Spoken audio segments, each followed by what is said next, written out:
Ilan na ako? Ako, nagkantong taon na. Si Oli pa. Yung isang putang kapatid.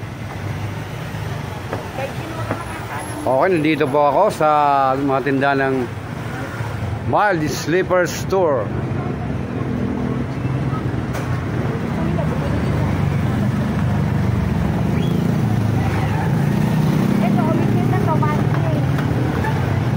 Ito yung mga sinilas, iba-ibang klase, pambabae, panlalaki, may pambata.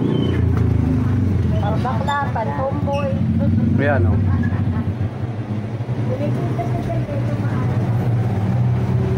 Ito po yung tindahan nila. Ang sino bang gustong bumili, punta lang kayo dito sa Malanday. Anong street to? Minahan. Malanday, Minahan. Dito lang po mga sinilas. Dito lang matatagpuan sa tabi ng kalsada. Ang ano ba yun? Kanino po to? Wala lang pinapos.